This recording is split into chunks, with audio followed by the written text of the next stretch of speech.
Good evening, welcome to आराध्यामृत online classes.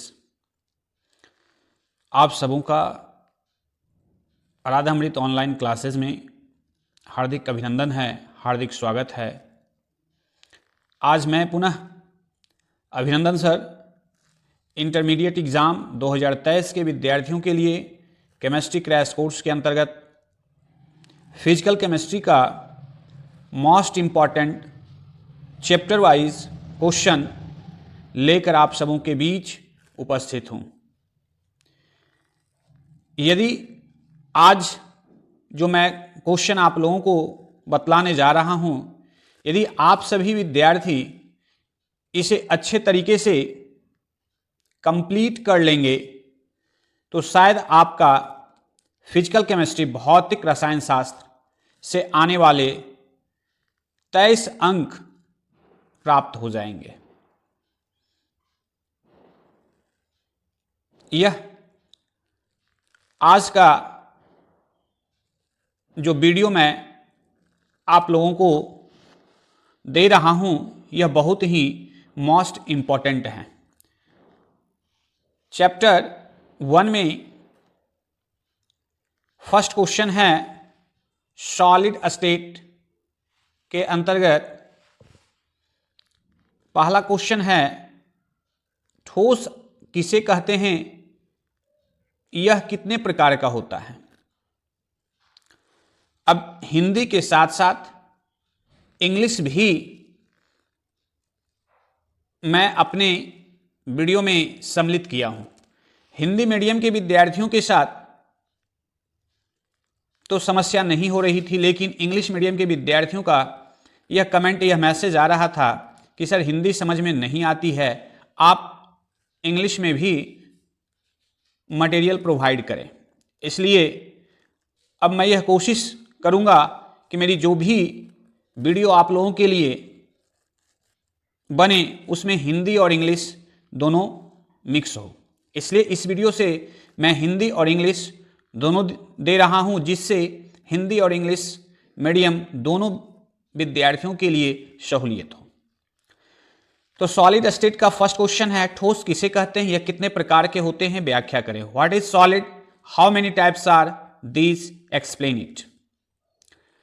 Next question है ठोस में क्रिस्टलीय दोष से आप क्या समझते हैं, यह कितने प्रकार के होते हैं। यह क्वेश्चन जो है वेरी मोस्ट इंपॉर्टेंट है। यह क्वेश्चन वेरी मोस्ट इंपॉर्टेंट है।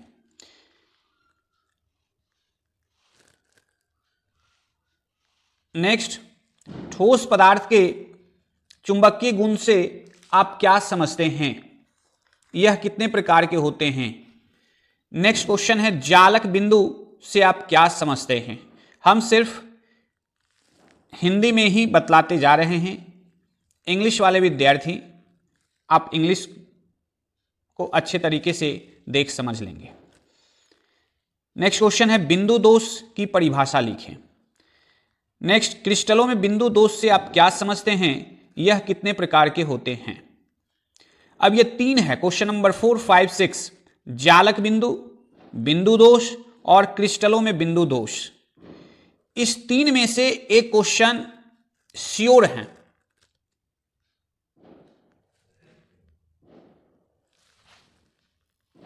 नेक्स्ट, कांच को अतिशीतित द्रव क्यों माना जाता है। नेक्स्ट, गर्म करने पर श्वेत जिंक ऑक्साइड ZnO पीला क्यों हो जाता है। नेक्स्ट क्वेश्चन है क्रिस्टलीय ठोस और अक्रिस्टलीय ठोस में अंतर लिखें। नेक्स्ट, शॉटकी दोष और फ्रैंकल दोष में अंतर लिखें। शॉटकी दोष और फ्रैंकल दोष में अंतर लिखें। अब इसमें या तो पूछा जा सकता है कि शॉटकी दोष किसे कहते हैं या फ्रैंकल दोष किसे कहते हैं, ये अलग अलग भी आ सकता है या इसमें अंतर भी आ सकता है। नेक्स्ट क्वेश्चन है समन्वयन संख्या कोऑर्डिनेशन नंबर किसे कहते हैं। निम्न प्रकार के घनाकार संरचनाओं का उल्लेख करें। सरल घनाकार, पिंड केंद्रित घनाकार, फलक केंद्रित घनाकार।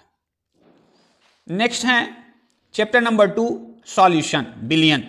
हम इस वीडियो के माध्यम से आप लोगों को सिर्फ फिजिकल केमिस्ट्री के इंपॉर्टेंट क्वेश्चंस ही केवल दे रहे हैं। अब इसमें जिस क्वेश्चन का आंसर आप लोगों को नहीं पता होगा या नहीं जानकारी होगी, कृपया आप हमें मैसेज करें और मैं उसी क्वेश्चन का आंसर का वीडियो मैं बनाकर दूं, क्योंकि टाइम बहुत कम बच गया है। थोड़ा सा इस वीडियो को लाने में मुझे थोड़ी सी लेट हो गई है और नेक्स्ट टाइम से मैं यह कोशिश करूंगा कि डे बाय डे एक एक वीडियो मैं आप लोगों को दूं।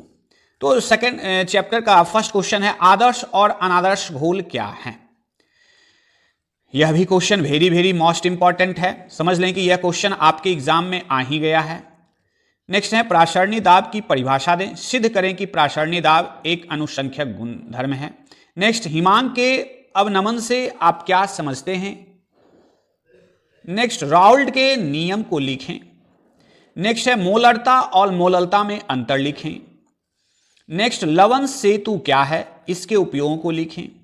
परासरण और विसरण में अंतर लिखें। यह भी परासरण और विसरण ये जो टॉपिक है यह भी वेरी वेरी मोस्ट इंपॉर्टेंट है। या तो आप अंतर के रूप में याद करें या परासरण और विसरण किसे कहते हैं इसकी परिभाषा आप याद रखें। यदि अंतर 2 नंबर का पूछता है तो कम से कम 2 अंतर आपको लिखना है। यदि अंतर 5 नंबर का पूछता है तो आपको कम से कम 5 पॉइंट देना है। इसलिए आप दीर्घ उत्तरीय के रूप में याद करें तो ज्यादा अच्छा रहेगा। नेक्स्ट है उल्टा परासरण क्या है। नेक्स्ट क्वेश्चन है परिसारक या परासरण दाब। परिसारक दाब या परासरण दाब दोनों में से कोई एक पूछ सकता है, दोनों एक ही हैं। परिसारक या परासरण दाब को परिभाषित करें, क्यों परिसारक दाब अपसामान्य हो जाता है। नेक्स्ट क्वेश्चन है किसी गैस की विलेयता को प्रभावित करने वाले कौन कौन कारक हैं। नेक्स्ट है मोल प्रभाज की व्याख्या करें, यह भी वेरी वेरी मोस्ट इंपॉर्टेंट है। नेक्स्ट है निम्नलिखित को परिभाषित करें, आदर्श घोल और अनादर्श घोल। नेक्स्ट है मोलरता, मोललता एंड मोल प्रभाज। यह 5 जो परिभाषाएं हैं आदर्श, अनादर्श घोल, मोलरता, मोललता एंड मोल प्रभाज। अब इन 5 टॉपिक में एक टॉपिक आपके लिए इंपॉर्टेंट है। इन 5 आप तैयार कर लेंगे तो शायद आपके 2 नंबर आपके पॉकेट में हो जाएंगे। नेक्स्ट चैप्टर नंबर 3 है वैद्युत रसायन, इलेक्ट्रोकेमिस्ट्री से संचायक बैटरी से आप क्या समझते हैं। संचायक बैटरी से आप क्या समझते हैं। क्वेश्चन नंबर 2 विद्युत अपघटनी सेल तथा विद्युत रासायनिक सेल में क्या अंतर है। नेक्स्ट क्वेश्चन है सेल स्थिरांक क्या है। नेक्स्ट विद्युत रासायनिक तुल्यांक क्या है, यह आप किसे कहते हैं। नेक्स्ट फैराडे के विद्युत अपघटन के नियमों को लिखें। अब इस क्वेश्चन में दे सकता है कि फैराडे के विद्युत अपघटन के द्वितीय नियम को लिखें या प्रथम नियम को लिखें, इसीलिए यहां क्वेश्चन दिया गया है कि फैराडे के विद्युत अपघटन के नियम को लिखें। तो आप इसे दोनों नियम इसका याद कर लेंगे। नेक्स्ट है प्राथमिक सेल से आप क्या समझते हैं। नेक्स्ट क्वेश्चन इलेक्ट्रोड विभव किसे कहते हैं, मानक इलेक्ट्रोड विभव को परिभाषित करें। नेक्स्ट क्वेश्चन है निम्नलिखित को परिभाषित करें, यह परिभाषा के रूप में पूछेगा 2 नंबर के क्वेश्चन में। विशिष्ट चालक, तुल्यांकी चालक एंड मोलर चालक, ये 3 परिभाषा थे। नेक्स्ट है रासायनिक बलगति, केमिकल काइनेटिक्स। अभिक्रिया के वेग पर ताप का क्या प्रभाव पड़ता है, अभिक्रिया की वेग किन किन बातों पर निर्भर करता है।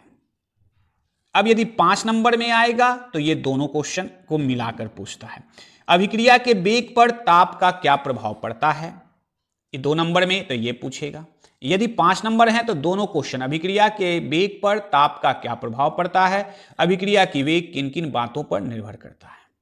नेक्स्ट क्वेश्चन प्रथम कोटि की अभिक्रिया के लिए वेग समीकरण अवकलित रूप प्राप्त करें, इस समीकरण अभिक्रिया के वेग स्थिरांक की गणना कैसे करें, यह भी 5 नंबर का क्वेश्चन पूछ सकता है। नेक्स्ट है शून्य कोटि की अभिक्रिया से आप क्या समझते हैं, शून्य कोटि की अभिक्रिया के लिए वेग समीकरण का अवकलित रूप प्राप्त करें। नेक्स्ट है अभिक्रिया के वेग पर ताप का क्या प्रभाव पड़ता है। नेक्स्ट क्वेश्चन अभिक्रिया की कोटि की व्याख्या करें, यह भी question very very most important है। नेक्स्ट सक्रिय ऊर्जा क्या है, किसी अभिक्रिया के वेग स्थिरांक और सक्रिय ऊर्जा में संबंध स्थापित करें। नेक्स्ट क्वेश्चन है, प्रथम कोटि की अभिक्रिया से आप क्या समझते हैं? प्रथम कोटि अभिक्रिया का व्यंजक प्राप्त करें। यह भी मोस्ट इंपॉर्टेंट क्वेश्चन हैं। क्वेश्चन एकदम समझे कि यह क्वेश्चन एग्जाम में मैंने क्वेश्चन पेपर में छप चुका है। नेक्स्ट है, निम्नलिखित की परिभाषित करें। निम्नलिखित की परिभाषा लिखें। परिभाषा जब भी पूछा जाता है तो 2 नंबर में पूछा जाता है। शून्य कोटि की अभिक्रिया क्या है? अभिक्रिया का अर्धकाल, आर्हेनियम समीकरण और वेग निर्धारक पद। नेक्स्ट चैप्टर है पृष्ठ रसायन, सरफेस केमिस्ट्री। पायस और पायसी कारक से आप क्या समझते हैं? नेक्स्ट, ठोस पर गैस के अधिशोषण, ठोस पर गैस के अधिशोषण पर ताप एवं दाब का क्या प्रभाव पड़ता है? उसके ताप एवं दाब के प्रभाव को बतलाएं।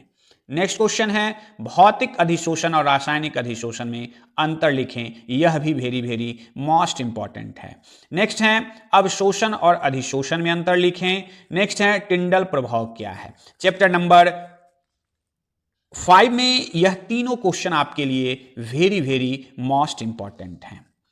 तो आप ये जितने भी क्वेश्चन मैंने अभी आप लोगों को बतलाया है, आप सभी इसे अक्षरशः ही इसको याद कर लें। यदि आपको किसी भी क्वेश्चन में प्रॉब्लम है, आंसर नहीं पता है, तो आप हमें कमेंट्स करें कि सर इस क्वेश्चन का आंसर आप हमें बतला दें। तो यथाशीघ्र मैं उस क्वेश्चन पर वीडियो बनाकर अपने चैनल के माध्यम से आप लोगों तक पहुंचाने की कोशिश करूंगा। इससे बाहर फिजिकल केमिस्ट्री में इससे बाहर आपका एक भी क्वेश्चन नहीं आएगा। इसलिए मैं बार बार यह कह रहा हूं कि आप इसे अच्छे तरीके से याद कर लें, इन सभी प्रश्नों को। आज के लिए इतना ही, धन्यवाद।